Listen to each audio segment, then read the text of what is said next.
Hello, this is Kung Coffee.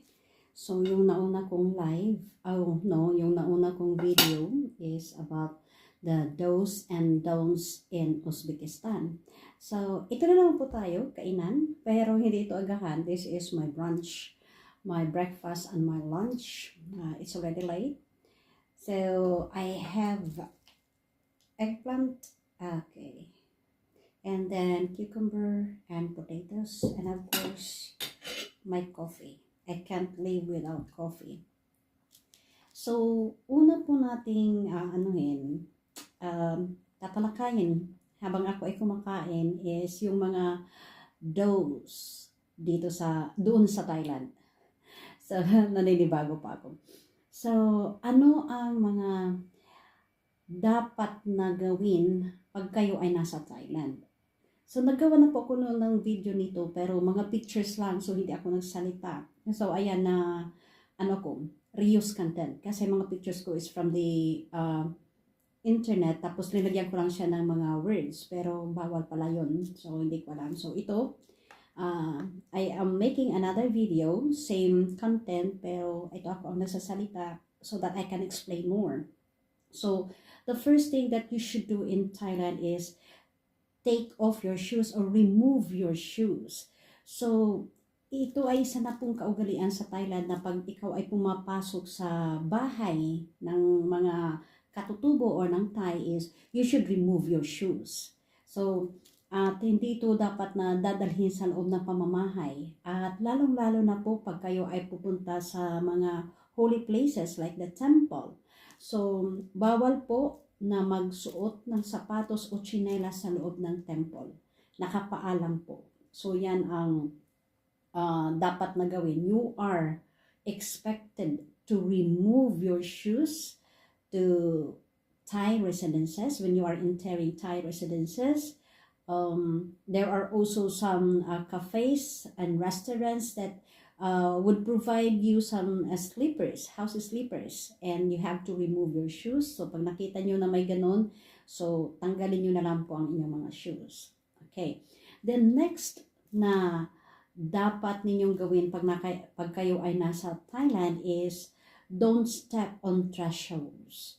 Okay. So, if you are walking through a doorway, it is customary to walk over the door threshold and do not step on it directly. And it is believed that spirits live in the door threshold.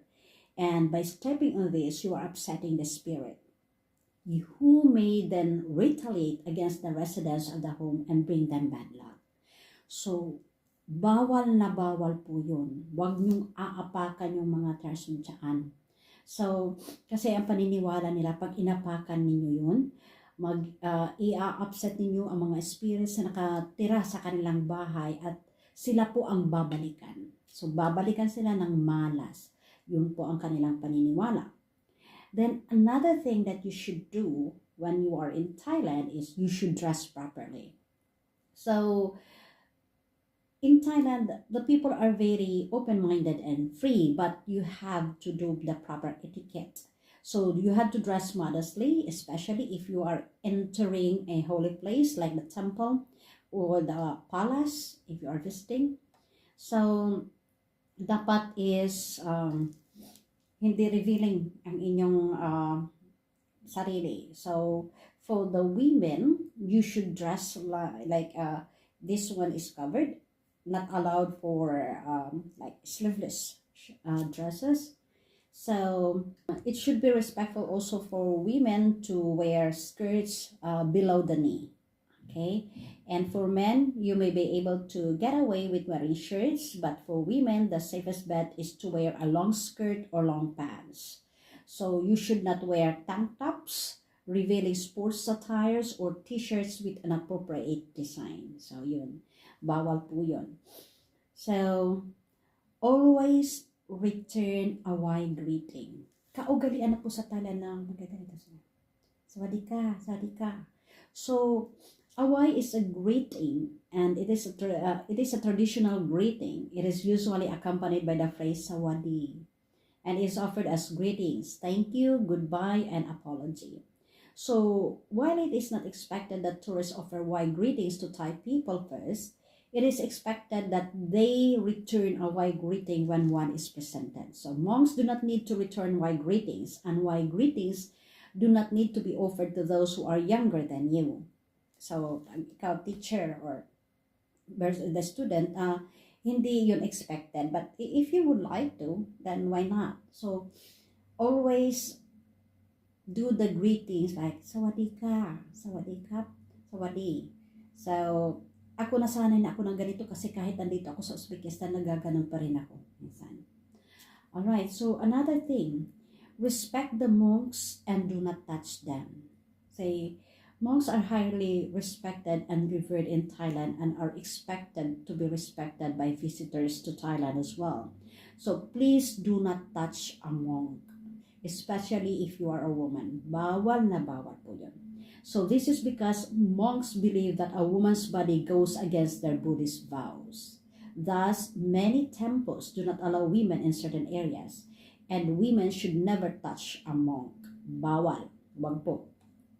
So when you meet a monk, you can bow or why, but don't ask any overly personal questions.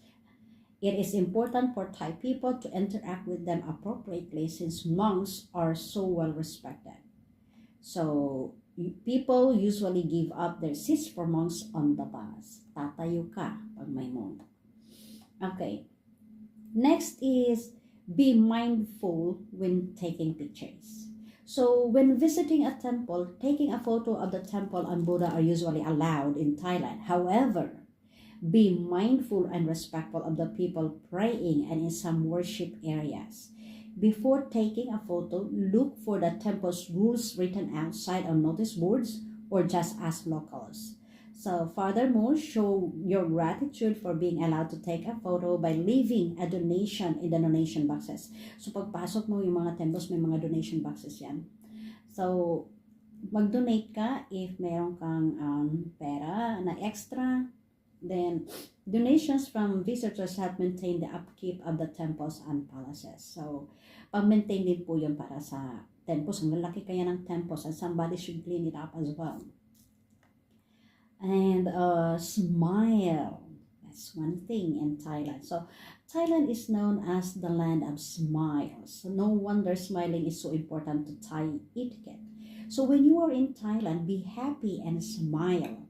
And return smiles offered to you by others that cross paths with you on your journey. So sa akin walang problema kasi ako palang ngiti po talaga ako. I always smile to people. So walang problema sa akin ang ganyan. So you should also be aware, however, that smiling in Thailand does not always mean the person smiling is happy. So a smile in Thailand can mean many things: embarrassment, frustration, apprehension, and much more. Returning a smile to someone who is smiling by a reason other than happiness could just be what they need to turn their mood around. So, para makatulong din tayo to lift up their mood. Okay, so ayan. Yun ang mga do's sa Thailand. Punta naman po tayo sa don'ts. Okay. So, as with any culture, there are things in Thailand that you simply don't do if you want to be courteous to your Thai host. So, one is don't touch people's heads. Ito, talaga, yan talagang una kong natutunan. Do not touch the heads. So, the head is considered to be sacred. It is also believed to be the cleanest body part and thus should never be touched. So, just like in most countries around the world, it is considered rude to touch a stranger's head. It is also disrespectful to touch the head of a statue, especially a statue of Buddha. However, close friends and family members often touch each other's heads or hair, which is not considered rude. If you accidentally forget and touch a stranger's head or hair, politely beg his or her pardon. If you need to reach something above someone's head, say, "Excuse me first." So, pag na-disgrasya mong na-touch ang ng ulo ng person, mag-sorry ka agad. Mag-apologize. Okay? Say you didn't mean it. Then, don't prop your feet on tables or high up. Huwag niyong i-aapak. Okay? So because feet are the lowest part of the body and are by nature dirty, they should never be propped up on tables or other surfaces. Huwag niyong ipatong ang paa sa ibabaw ng mesa. So bawal po yan sa Thailand. So in Thai culture, feet are considered the least important and most unclean part of the body. If you are at the temple, do not stick your feet out in front of you, especially if your feet are pointing towards a monk or an image of Buddha. So bawal po. So other objects like books and food are considered high status in Thai culture. So don't prop your feet on a coffee table or point your feet towards food. This is considered vulgar. So, proper etiquette lang po tayo. Bawal ang paa sa ibabaw ng mesa o bawal i-point ang paa sa tao or sa food. So, itago. Kung upo kayo sa baba lang, yung parang katulad ng pag-upo nila, naka-curve yung paa. Nakatago ang paa. Nakatago. So, next is avoid being overly affectionate in public. So, mayroong mga tao na, sandali magkape muna. Meron po mga tao na very affectionate. Okay? Kain tayo. So, Thailand is a loving country and open to many expressions of love. They are modest when it comes to public displays of affection. So, it is best to not be overly affectionate in public places. Bawal po natin gawin yan. Next, do not collect coral fragments or shells from their natural habitat. Naku, naggagawa pa naman ako nitong dati. There are many practical reasons to not collect shells and coral fragments from their natural habitat. First and foremost, it affects the ecology of the area. These pieces help create the pristine sand on Thailand's famous beaches. They can also be used by native species for homes. So, bawal po natin na mamulot ng mga shells. Next, don't point. Okay. Just like in many cultures, pointing is considered rude in Thailand. If you must gesture towards a person, it is considered that you gesture by lifting your head and indicating with your chin. Like that. So, it is sometimes considered acceptable to point at objects and animals. However, it is preferred that if you must do this, you should use your whole hand to point, not just one finger. So, ako, ganyan ako sa mga bata. Ganito. Ganyan. Pag tatawag ako, ganito. Pag may tinuturo ganun, bawal ang ganito. Alright. So, yan lang po muna ang ating maisi-share about Thailand. And I hope that you have learned something. So, it's time to eat. And happy brunch time, everyone. This is Kung Fair. Thank you so much.